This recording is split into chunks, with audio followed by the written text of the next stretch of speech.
Hey, we're live. Look at that. Hi, We're everybody. live. Good to see you. We're talking about Bryan Adams, where he was, where he went, rock singer, Canadian icon, lives in England. I don't know why we were talking about Bryan Adams, but feel like You're singing some Bryan Adams. I'm ready to love you. Yeah. Are you singing that to me, or you just singing that just...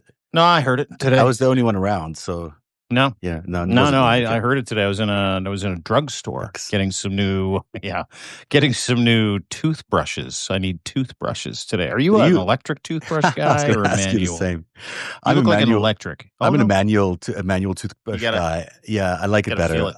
I mean, I like having an electric toothbrush. I've certainly had it in the past, but I think I prefer a manual. It just feels better to me. But what about you? No, I'm electric, but I bought a couple of manuals because I'm heading out for a vacation in a couple of weeks, and I didn't want to take my electric in case it went off in the thing. You know what I mean? That's what I was doing, and I was standing there getting ready to pay, and when you check your phone and you wished you didn't.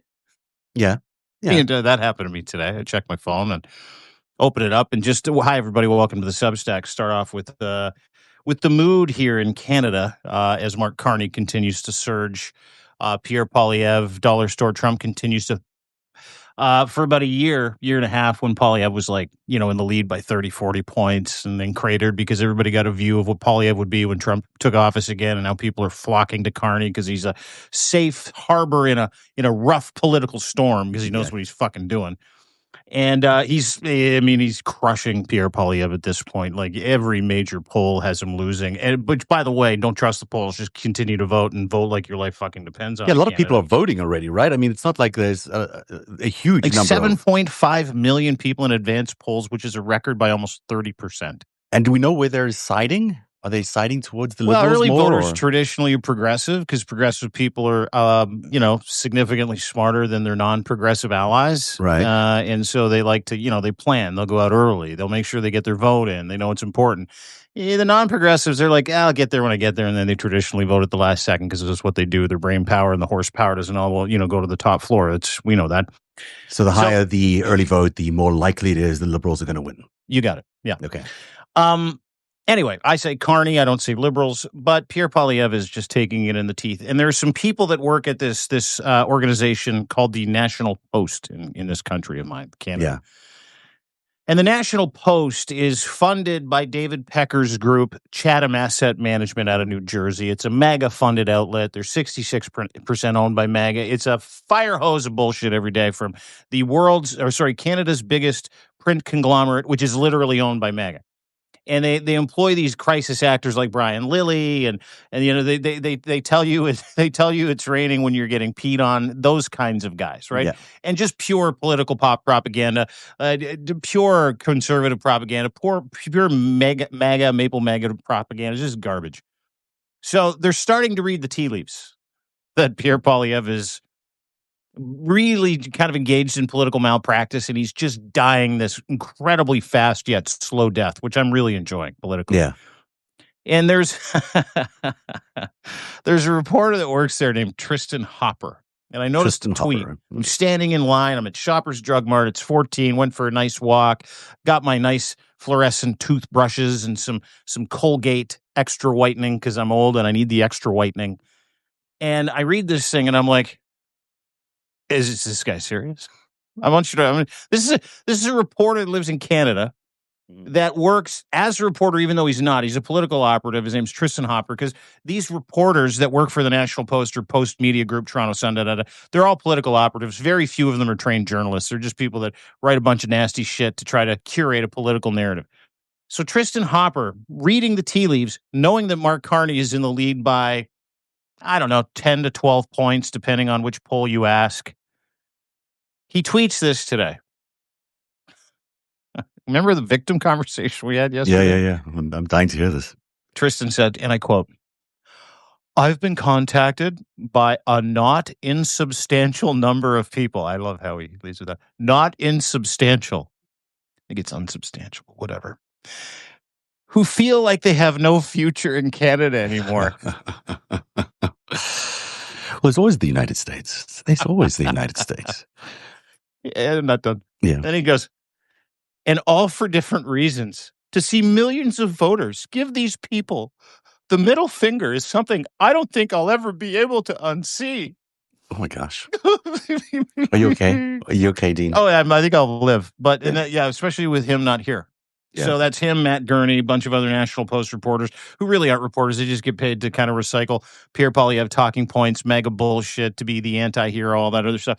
All the reporters at this mega funded thing are like, us too. I laughed for 10 minutes and then I replied to it because I'm like, I have to, right? I'm just that guy. You have to. Dude, let me help you and your incel pussy friend group at National Post PAC. You're all such victims. Any bullshit you can't control. Everything's an extinction level event with losers like you and Matt Gurney. He's just a douche. Yeah. I legitimately will buy your mattress bags and pay for the U-Haul. Just STFU and leave. And I want to say this one thing. Yeah.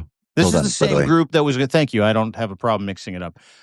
This is the same group and all the same groups that decry the same thing every time they're losing. It's rigged. It's your fault. Can't believe you're giving us the middle finger. Can't believe you're not voting for my guy. I'm going to have to leave the country. Yeah. And go where? Because there's so many options right now. I mean, the MAGA door is open. They are looking. They seem to be underpopulated down there, and they need more people. So there's a desire for people of a certain skin color to immigrate to the United States. So, hey, they can go. Are you okay? Oh my God. Well, I mean, it's just every time with these losers, they're the maggots, the victim aspect. Even guys carrying their water professionally are like, I think we're going to lose. We should leave. Like, do you understand how the minimal effect, not in the States, but in Canada, the minimal effect of anybody becoming the next prime minister in the individual lives of people like this douchebag Tristan Hopper, like, it doesn't change your job at engaging in the business of life, who your prime minister is, who your president is. You still got to do the work. It might change how you do it. It might change your tone and your mood. But these people are so upset that Mark Carney, the world's greatest economist, looks like he might win. And by the way, Joe Rogan and Jordan Peterson went off today going, same thing. They did the same thing. Yeah. They're like, I can't believe he's going to win. It's because he wrote a book called Values, and he's really smart, and it's no good for us down here. We're going to lose to Mark Carney. Watching the implosion, it's just pure schadenfreude to me. Favorite word. I get off on it so much. Like, there's days where I see these losers complaining and whining and bitching and moaning and pissing. And I go, oh my God, I don't know whether to go to the bathroom and get intimate with myself. I get so tied up in it, or just, to put out my tweet like that. But I just want to say thank you, Tristan Hopper, and thank you to every unworthwhile Canadian who's so soft that depending on who wins the election, there's nothing in it for you anymore in this country. Go away. Canadian politics are not like American politics, really. If a prime minister changes from one party to another, it doesn't really change things that much. It's sort of like going from slightly right of center to slightly left of center. Although in this case, I will argue it would have been a huge difference if Pierre does win. But to your point, though, I think the penny is dropping in the world of MAGA world that Canada is not going to be flipped over. And if you look at their broad game, the game that they were playing all the way from the very beginning of this, attempt to destroy democracy in 2015, it started in Ukraine in 2014. The whole idea was to let's get Canada, let's get the Arctic. We want the Arctic. The Arctic was all it's about. And it's finally dawning on them, I think, that the Arctic ain't going to happen. No. The Arctic is not going to be something that they win, not through election manipulation in Canada. No. They might win it through other means, but certainly in manipulating the electorate in Canada, that's not going to happen, which means this whole effort, which has been about, getting the Arctic for the Chinese and the Russians, well, it's not going to happen now. It looks like. I don't want to count our chickens before they hatch, but, we're a few days away from the election. It does look like Carney is going to win. And if he doesn't, that'll raise lots of questions, but it's dropping, I think, that they've kind of just stepped into this path that's kind of not worth it now. The Canadian buzzsaw? Is that what you're talking about? They stepped into the path of the Canadian buzzsaw? Yeah. And they're like, oh, we shouldn't have. Maybe we shouldn't have tried this effort of becoming, the next Nazis in the world. Maybe this wasn't a good idea because the rewards aren't there, apparently. No. because the tariffs don't work and the attempt to convert Canada into another mega and the country, well, that entire doesn't country work. is boycotting us, and they're not spending a fucking entire red cent world. here. Yeah, and they've led the entire world against the American economy. Like, yeah, the US dollar is tanked, and yeah, it's like it's just not worth it. So my offer stands. Any one of you out there, any one of you maple maggots, I will help you pack. I will pay for your mattress bags, and I will rent your U-Haul. Let's get it going. Sorry to start the Substack with a little personal story there, but I had to, because the panic is setting in Maple MAGA and MAGA. All the proxies are getting worried. Donald Trump's running around the White House going, is Canada going to cause a Great Depression in the United States? What are we doing? And all the maggots like Jordan Peterson and Joe Rogan, they're eating their words right now going, wait a second. Like Joe Rogan literally said this. He's like, oh, he's smart, is he? Like, they also said, how come Trump couldn't see this coming? Well, it's a good question. How Trump couldn't see this coming? It's a good question. Idiot. That's why. The top 5 stories of the day on the FiveStack, 5:30 every day, although maybe a new time coming soon. We'll tell you about that towards the end of the show. But let's start off with number 5. The Pope lay in state in St. Peter's Basilica in the Vatican. Thousands of people streamed by to pay their respects to the Pope, and his legacy, which is really one of incredible martyrdom and significance in terms of preaching to the forgotten, preaching to the people who are poor, preaching to the humanity of the church rather than the power of the church. And he lay there today. I think 20,000 people maybe showed up today, maybe more. There'll be more coming in the next few days. It's great to watch because in some ways you see the impact that he had on so many people around the world. There's so many foreigners there as well. But also he's lying in a wooden casket. He's placed quite low on the ground, so it's not like he's raised above. He can, people look down on him versus up, and there's a lot of symbolism in all of that. Plus, he's in this wooden casket, as I mentioned. That's very, it's just not demure. Yeah, it's just everything that he was, which is a very plain spoken, simple, a humble man who really practiced what he preached. And it was an important symbolic day, I think, for everybody who is going to miss this guy. I think this guy is going to be missed amongst the majority of the church because he's not, I think his ethics and his philosophy is not going to necessarily be continued amongst the future popes. You'd like to think it would, and and I know anytime, I know there's been some bad popes, right? Like the Nazi pope, that guy wasn't great during Hitler's time. Yeah. And the pope that okayed residential schools here in Canada at the turn of the century, that guy wasn't great. Yeah. But this guy was different by all accounts, right? He was an intellectual, he was an academic, but more importantly, he was a servant leader. Which you're seeing this outpouring of emotion from people. There's a video that went around. A little boy was asking him. He said he wanted to ask the Pope a question because his father had recently passed away. His father was atheist, and he said, "Hey, listen, dude, I just want to know, will I see my dad in heaven?" And hardcore Catholics would have just, if that was an adult, they would have said no. But the Pope basically, according to his own doctrine, probably lied to him. And he said, of course, young man, you're going to see your father in heaven. Don't you worry about a thing. And this little boy was overcome with relief. It was just beautiful. And again, I go back to the stories of him washing feet. But then I started to think about the outpouring of grief because he was a human who treated humans as human beings. And then I started thinking, I wonder what'll happen when Trump dies. Like, I wonder what'll happen when he passes, and if there's going to be the outpouring of emotion that he was some kind of man of the people. Because when you die, that's really the true testament to how you lived, right?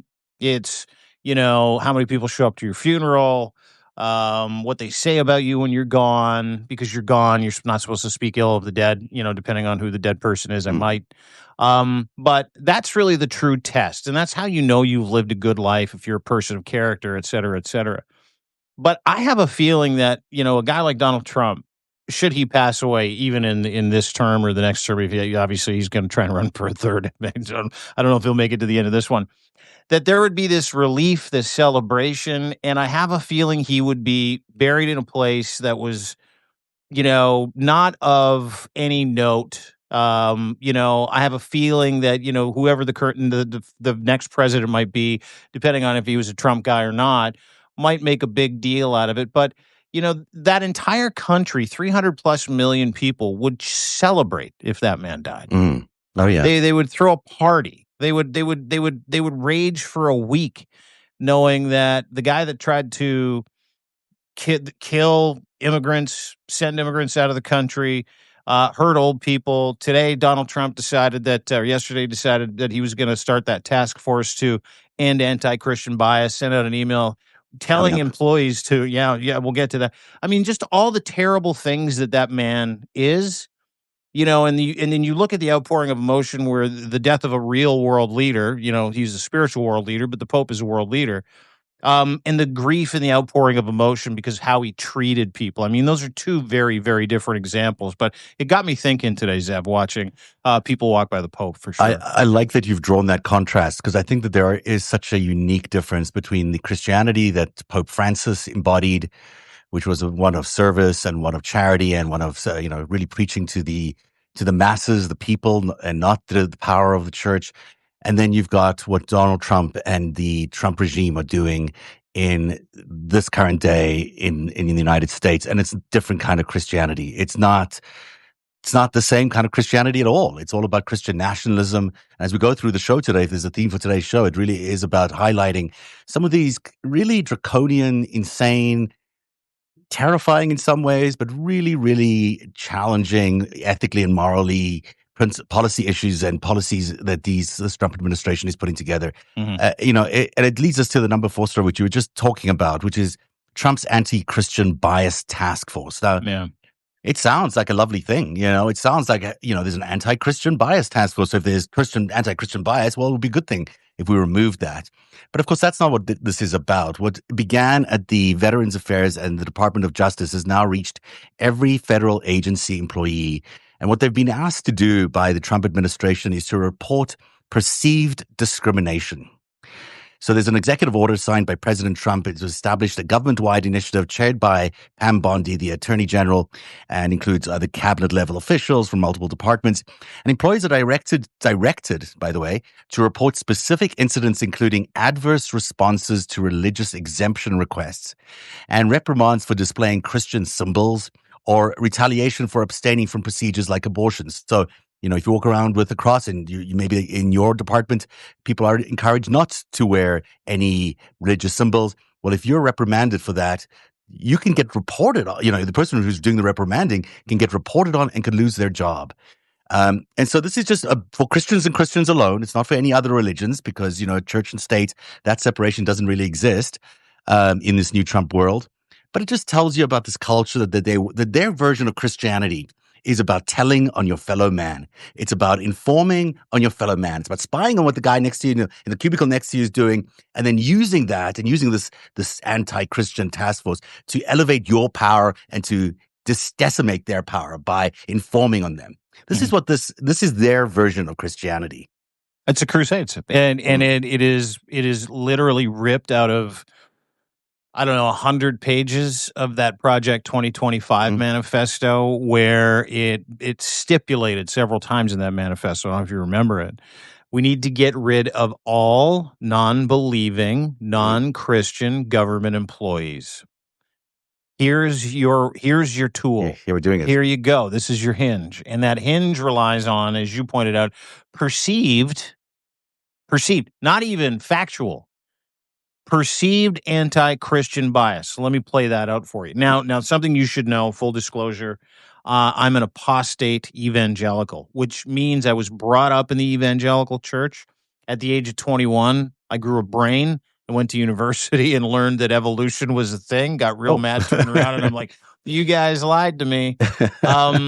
And actually, it was the age of 18. And anyway, long story short, I am a pure agnostic, but I understand the apologetics of evangelical Christianity and why they're doing this and what it is they're attempting to accomplish. Now, Project 2025 is literally a document written by Christian nationalists. This guy, Russell Vought, was the guy that was in charge of it. He and a whole bunch of other hardcore Christian nationalists. And to understand what a Christian nationalist is, it's a violent Christian. It's the Christian nationalist is the same thing as a Muslim extremist. Okay. Yeah. Their suicide vests are things like this.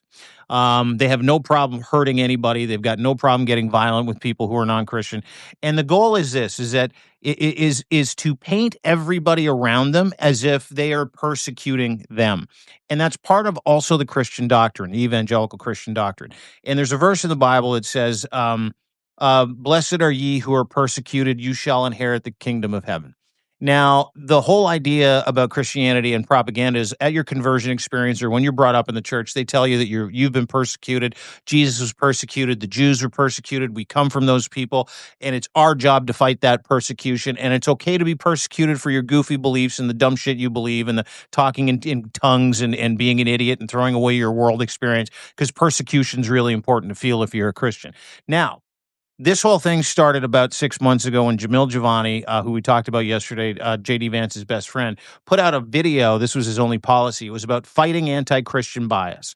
And then all of a sudden, MAGA started doing it, and it started picking up steam in Maple MAGA. But it's literally a tool of Project 2025 to purge the government of anybody who doesn't believe that Jesus Christ is their Lord and Savior, doesn't want to have Christian nationalism as the guiding theocratic voice of the Trump dictatorship for the Trump regime.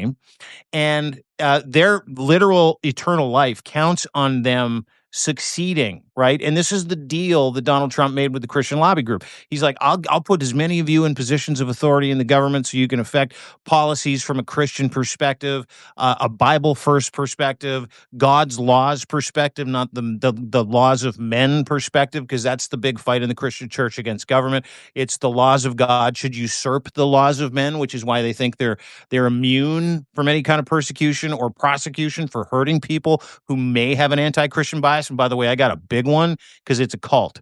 This is a cult. Anytime someone says they're going to fire you, hurt you, marginalize you because you don't believe the ideology that they believe, that is a cult. It's another form of the crusades. These are just now political crusades.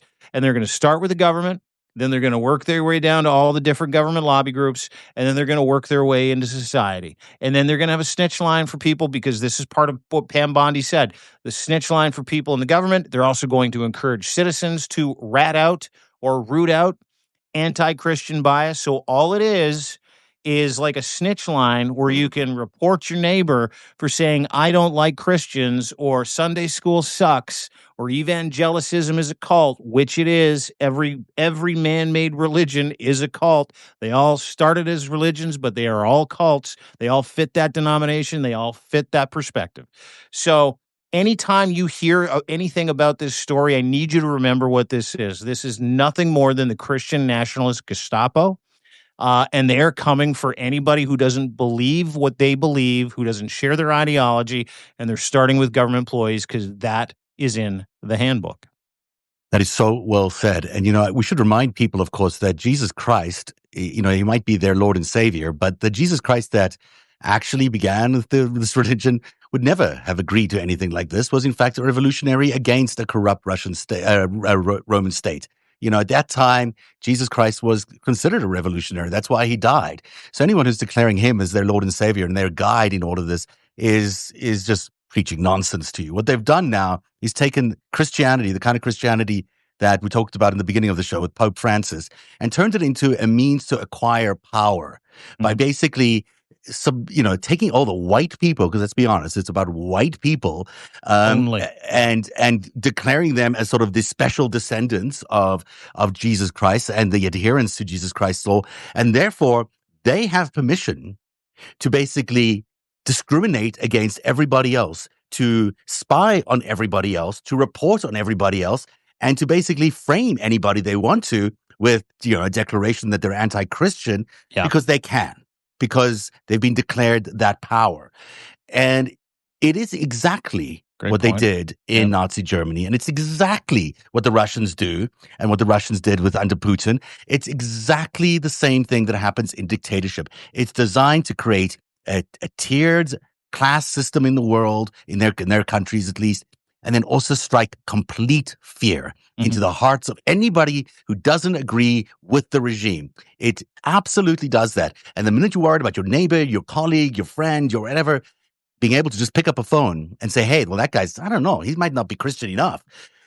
That is when society starts to crumble, because you lose free speech, you lose the ability to politically operate, you lose the opportunity to vote, because people are scared to vote in a certain way. Ultimately, it starts breaking apart democracy, and everything that we've held dear in American society is being torn apart by these small little measures, but every single one of them is going to lead to the death of destruction. Yeah, and this isn't a small measure. This is a big fucking measure. This is literally having people having a snitch line and having a through line for anybody that doesn't like what somebody said, any Christian who hates a Democrat, any evangelical nutbag or extremist who doesn't like the way that their Muslim neighbor eats their food at lunch. Who's got maybe a picture of, maybe a Buddhist who's got a picture of Buddha at their work stall. This is how crazy evangelical nutbags are, because they're all victims as well, right? They're intimidated by everything. They don't read any apostate information, any secular information. They read the Bible. They're in this silo of like literal propaganda 100% of the time. And so the resentment that lives with people that are in that faith is enormous, because they've been told they've been persecuted their whole lives. They came for Jesus, they'll come for you again. I mean, the rhetoric in the evangelical church and the hellfire and brimstone is truly spectacular. They've done an incredible job, and it is why the Catholics killed indigenous people here in Canada and the United States. It is why the Nazis carried out their war crimes. More people on this planet, more human beings on this planet in the last 2,000 years have been murdered in the name of Christianity than any other religion that has ever existed. Whether it was the Crusades, whether it was World War II, whether it was World War I, it doesn't matter. More Christians have murdered more people in the name of Jesus than any other religion, and they use it as a pretext to war, saying, hey, listen, they're coming for us in our religion. We got to go. I mean, look at the Middle East. You've got two warring factions in the Middle East between Jewish people and Muslim people who have literally been horse-collared by their faith that says, if you do this, you're going to live forever. If you fight for us and die for us, you're going to live forever. Religion is literally the most important vanguard for any war when you're bringing together a group of hopeless people to fight for you for free. And that is the dangerous part of what's going on in America. That announcement yesterday, which was largely under the radar, was one of the most dangerous, scary days that I can remember, as anybody that pays attention to this kind of news who came from that evangelical faith, and is a warning to everybody. Fight back. I don't know how you fight back. I don't know if you just all decide to, spread your anti-Christian bias at the same time, because what are they going to do? Put 300 million people in jail? But I think they should start, call the snitch line on Pam Bondi and on Donald Trump for their anti-Christian bias, because this is against Christianity, and this is against what real Christianity is about and what the values of a democracy have all been about. The reality of this, of the American Constitution, and why it's so beautiful, is that it is meant to be a separation of church and state.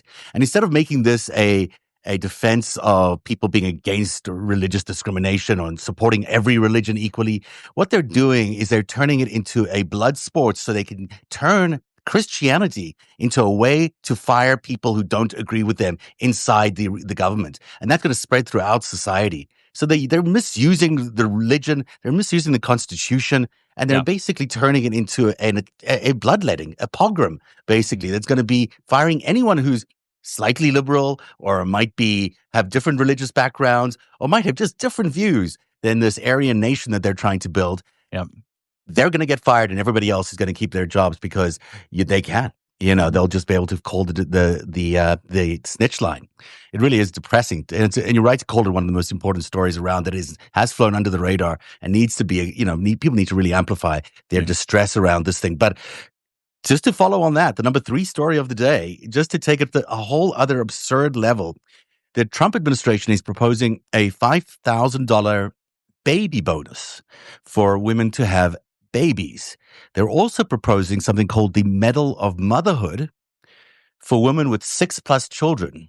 So if you have more than 6 children, they say this is because the U.S. fertility rate has reached historic lows with a 20% drop since 2007. Yeah. Total births declining to 3.59 million, the lowest level since 1979. Beyond a baby bonus, the proposal includes the National Medal of Motherhood, reserving 30% of Fulbright scholarships for married applicants or parents, and enhanced child credits. Now, this may sound familiar because... Yeah, I was going to say this sounds eerily familiar, does it not?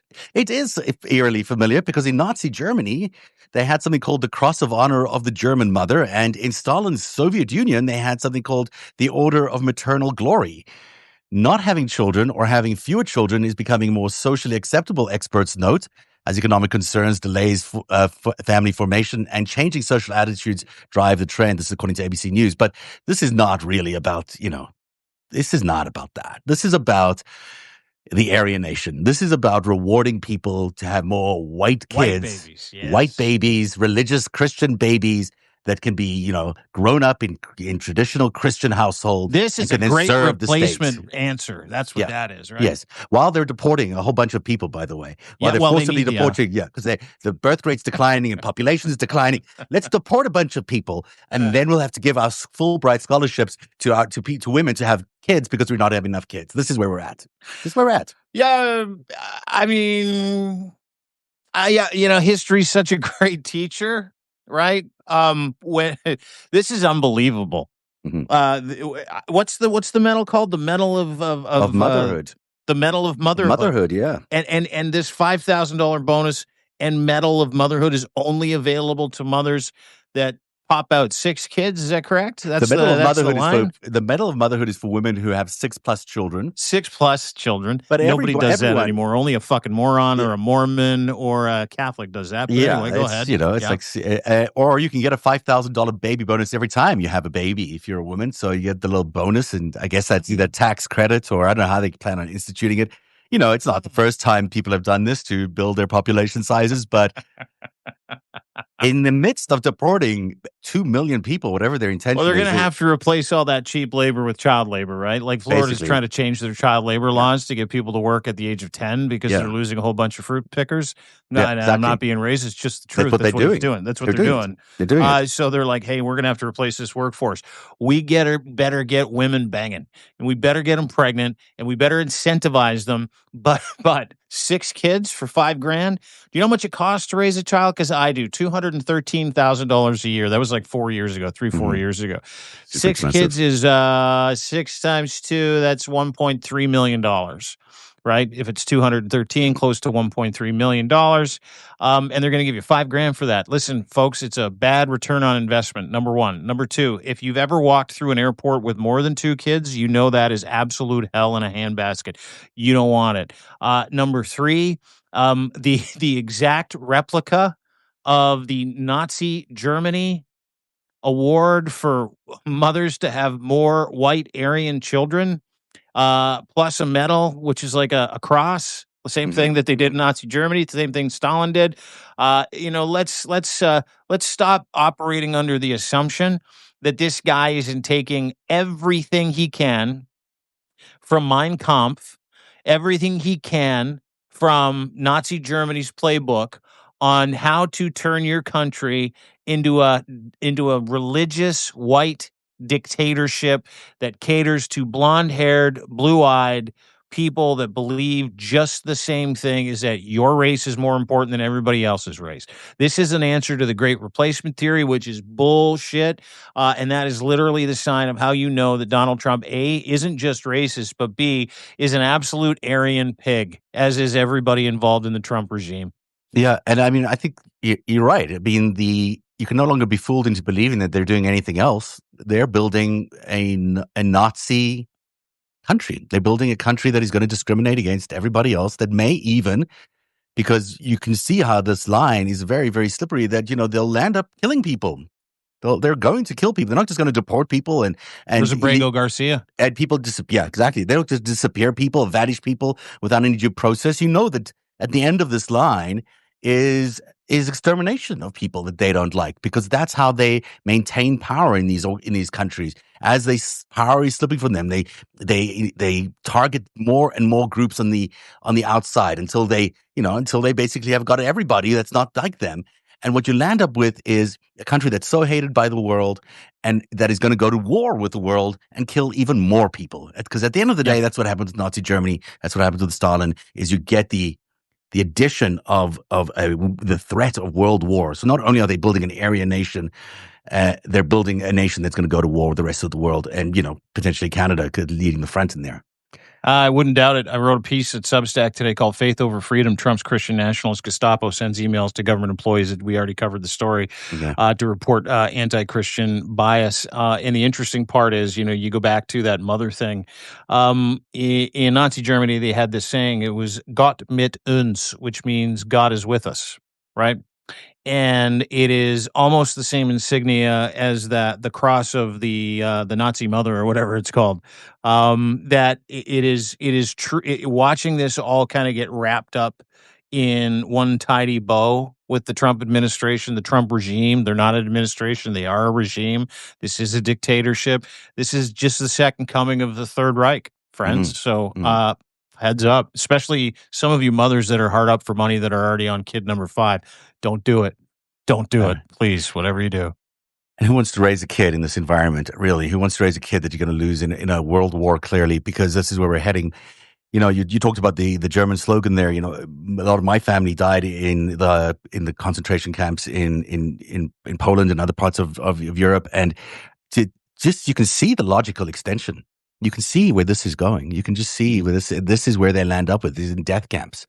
And they're building all these camps apparently around America, all these tent cities. We don't know quite yet for what. Maybe it's just for deported, non-documented immigrants, but it could be for anybody at the end of the day, because anybody that they feel is a threat to their power and their system, well, they're going to land up in those death camps. Not very cheerful, but there you go. That's the number 3. Number 2 story. Number 2. So in the midst of all of this, Trump has realized, of course, that his tariff war is crashing. It's just not working. So now tough day today. Now he's going to slash the 145% China tariffs. And this is because his Treasury Secretary, Scott Bessent, said today that the current trade standoff is unsustainable, no kidding, and equivalent of an embargo, harming both economies. President Trump announced tariffs will be substantially reduced from the current 145% rate. Though not eliminated entirely, they are now suggesting tariffs have a baseline of between 50 to 65%, with a possible tiered approach of 35% for non-security critical goods. China had escalated tensions by raising their retaliatory tariffs to 125% on all U.S. goods in April, which of course meant that there was an embargo. No one could trade with anybody because the prices were so high. So Bessent says if China is serious on less dependence on export-led manufacturing growth and a rebalancing towards a domestic economy, and if they want to rebalance, let's do it together, he says. Treasury Secretary Scott Bessent said that. So their pitch now to China, because China's not been playing ball on the tariff thing, is come along. We'll help you rebalance your economy, which you've been dying to do. This is an opportunity. This is an opportunity. Yeah. This thing is a disaster. The tariff war has been a complete, unmitigated disaster. Yeah. I've been waiting for this story because I read a lot about Z and his response, China's response. China now is reaching out to Canada saying, let's beat up the bully together. Canada's like, yeah, we're just going to go alone. We'll just sell you oil and you can stay over there. Yeah. Trump lost. I mean, he lost. What we saw today when Scott Bessent basically usurped everything that Trump has tried to accomplish about not needing anything from China. They've been treating us poorly. Behind the scenes, it's a very different conversation. Scott Bessent allegedly told Donald Trump, I'm going to have to say something. Donald Trump basically said, you say something and you're done. And he's like, well, whatever. I mean, my entire portfolio is in the toilet. I might as well say something. Got in a screaming match with Elon Musk. I don't know if you read that today as well, over the whole thing. And they need tariffs to come down. I mean, this is not only not sustainable, but the second that Scott Bessent said that, we're going to bring those tariffs down. We're going to get back to some kind of equilibrium. The markets went up. So that happened today. It was a big day yesterday, big day today. But the other part of that, which I find very funny, is not just Donald Trump being, effectively getting his tariff nuts clipped by his own staff today. But he seemed very demure about it. If you watched his press conference today, he's like, "Well, yeah, this is just yeah, we don't want to stay up there that long, we don't." Want to. And then he talked about how everybody was still coming to him. Now, these are both lies. No one's coming. No one's coming. There is no deal, no imminent deal with India. That was a lie. Lied about that today. Stock market went up when they said something about it, and then India was like, "Yeah, we don't know anything about it." There is no framework or deal with Japan. They said that was coming. And they said that there's no framework or deal with China, but they're talking. They're not talking. No one's talking. China's not talking. On a very low level, they might be. There are some communications. I mean, on a very low level, there are. But he made it sound like that's not what he made it sound. No, he's not. He's not talking, and Besant is not talking. No one's serious is talking to anybody serious. No, nobody's having a conversation about how to fix any of this and how to get trade going between any of the countries that he's threatened. Not one single country. So, where that made me laugh today is a reporter had the stones to say, "Have you spoken with Xi? Have you spoken with China?" And he's like, maybe I have, maybe I haven't. Yeah. And then they're like, "Well, have you or not?" And he's like, "Well, I'm not at liberty to discuss, but there's going to be a conversation. If we have, we have. If we haven't, we haven't." And he went around in circles. So that not only has he not talked to him, he's been cock-blocked this entire time. And that he's still literally standing there with like open hands going, "Where'd everybody go? Yeah. What happened? I thought we were the big BMOC. I thought we had all the stuff. I just assumed that everybody would come running towards me when I threatened everybody." But the opposite happened. Mark Carney started talking to people in the world. China was like, "Hey, listen, we don't give a shit because we oppress the crap out of our people. We'll continue to do it. So your tariffs don't really matter to us." Japan turned around, came home. They're like, "Forget it." Keir Starmer called Mark Carney, and he's like, "What are you doing?" He goes, "We're doing this because I know the man and I know the people that work with him, and the only way to do it is to stand up with him." So Keir Starmer's mind changed. France hasn't changed their mind. Ukraine hasn't changed their mind. They got rebuked again today where they told Donald Trump he could take his stupid peace plan and shove it. He's got nothing. He's got nobody. He's standing at the altar by himself. He's literally swaying back and forth, waiting for whatever country bride to walk down the aisle. And they're still playing piano music. Like it's been going on for days. It's been going on for weeks. So everything that he said is a lie. And it seems to be that those lies are starting to not only catch up with him, but they're trying to smooth those lies over for him to try to make him not look so bad when the whole thing implodes, because it's imploding as we speak, Sev. It's a disaster, and the economy is imploding. It's not just his policy. The entire economy is collapsing, and the U.S. dollar is not going to recover from the losses it's making right now, and that is not a good thing for anybody. There's a new poll out this evening, by the way, that 15% of young people in the U.S. say the U.S. is on the wrong track. So 50% say they see it as on the right track under Trump, which means 85% see it as on the wrong track. That is so high, it's unbelievable. This is a government devoid of any support. It does not have a mandate. It does not have anybody out there. Even the most rabid young religious right people are no longer in his court anymore. The emperor literally has no clothes. We can see everything, and he's a loser who's tanked the economy, who's got no ideology, who's got no policy, who's just there throwing shit at the wall and hoping something sticks. And in the process, real people are getting hurt, real people are getting deported, and the economy is tanking. And this is where we're at. This is where we've landed up with this under this. And what does he do today? He goes around the White House lawn to figure out where he's going to erect a 100-foot flagpole, because that is the important business of his day. Is where we're going to put this giant flagpole that I can show. That's what he did. Yeah. That's what he did today. two giant flagpoles. A site survey for 2 new flagpoles. Yeah, sweet. Yeah. Walking around the White House lawn like it's got nothing better to do. The economy is tanking, and he's going around. Hey, let me get a flagpole erected here, because this is it. This is where the Trump administration is at right now. Maybe he misses all those boners he used to get.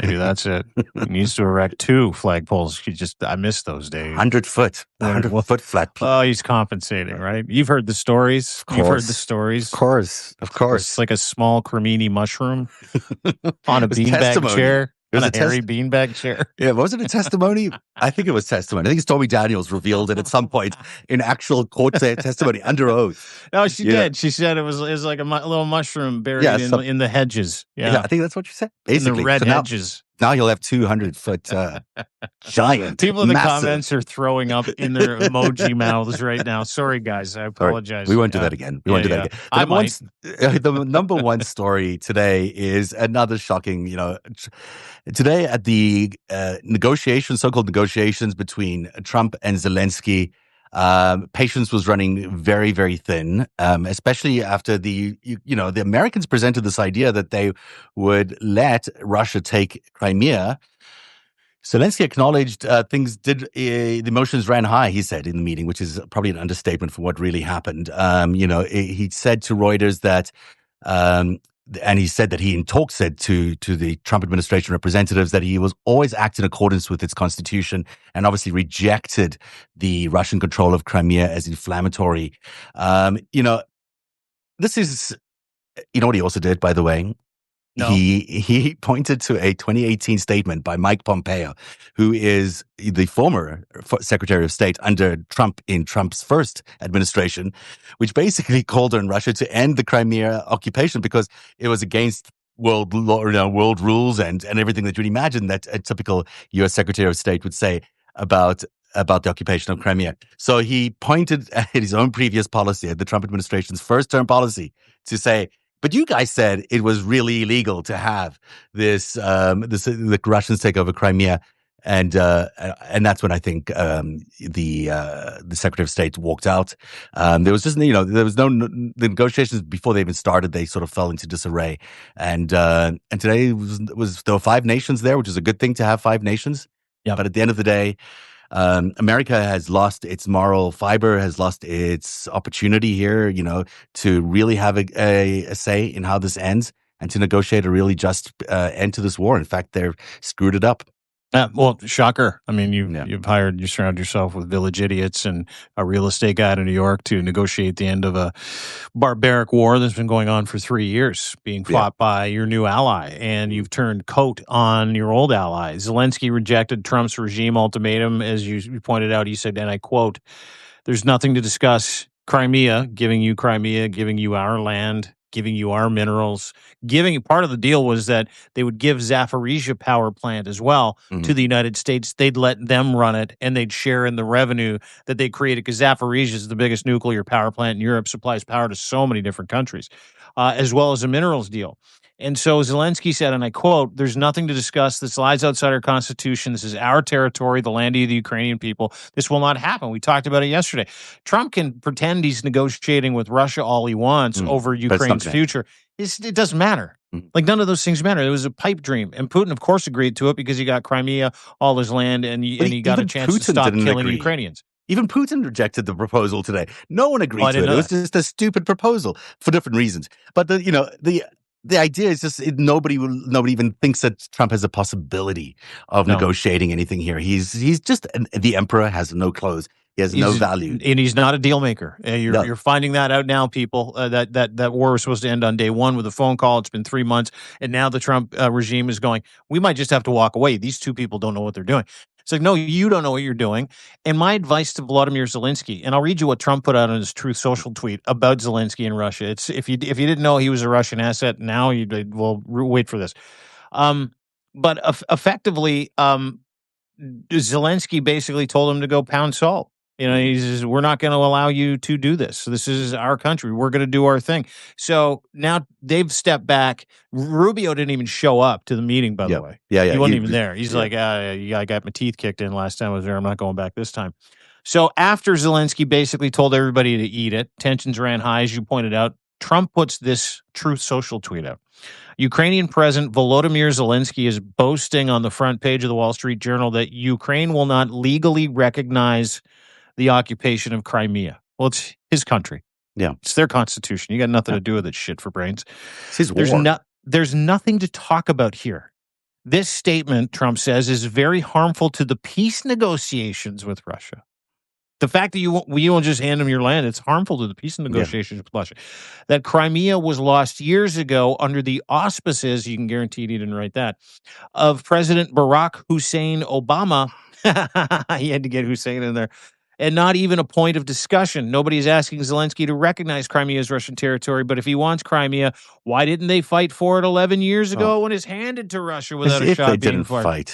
They did. If they didn't. They did fight for it. Of course, they fought for it. This is a surrender, a demand of surrender that the American government is putting out to the Ukrainians. It's basically saying you have to surrender, you have to give up your lands, and you have to give in to everything that Vladimir Putin wants. That is what the Trump administration. And then you got to give us our tribute as well. Yes, and then give us all half your minerals and whatever else you got, because that is what we want. I mean, this is no longer extortion. It's extortion and unchristian. It's the way the world has maintained peace for 80 years based on these acceptance of these norms. That people and countries can't just invade other countries and take away their land.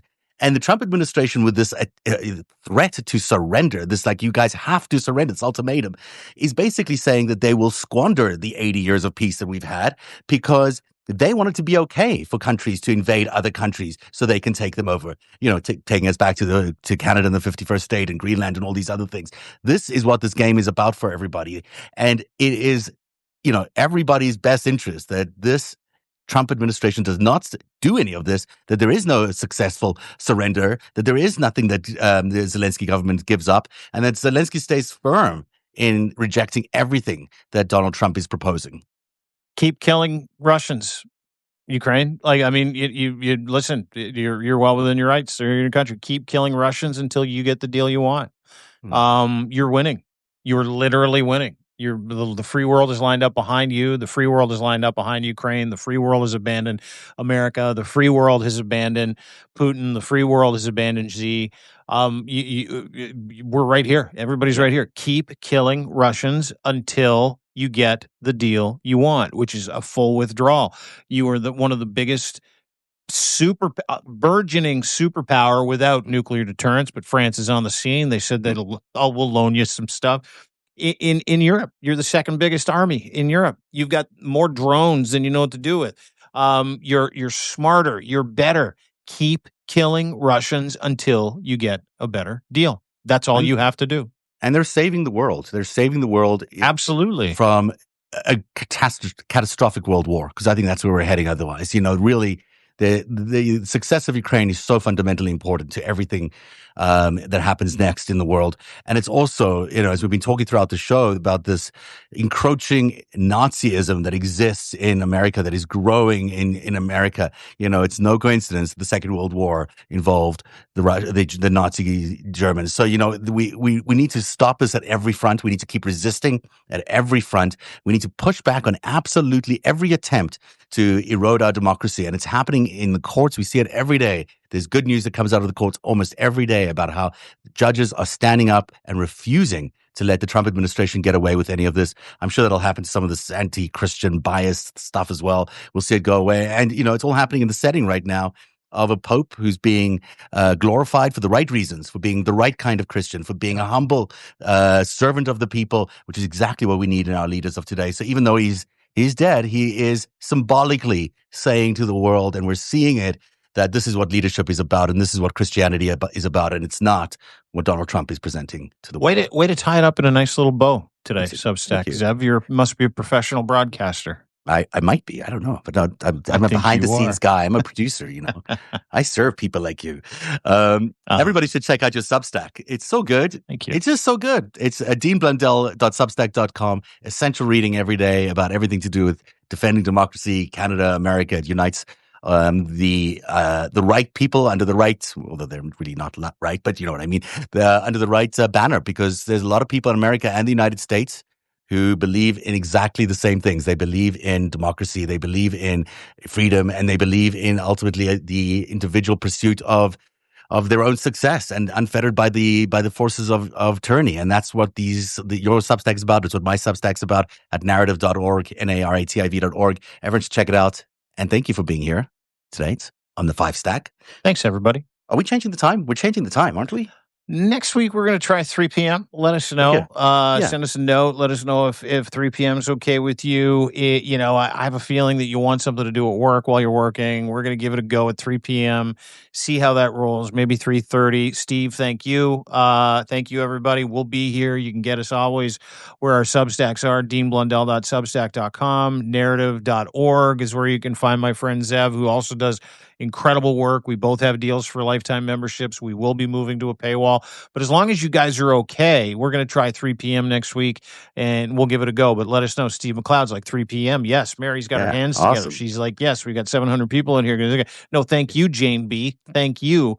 And we'll see you tomorrow and again next week starting at 3 p.m. Have a wonderful day, everybody, and thanks for watching the FiveStack. Goodbye, everyone.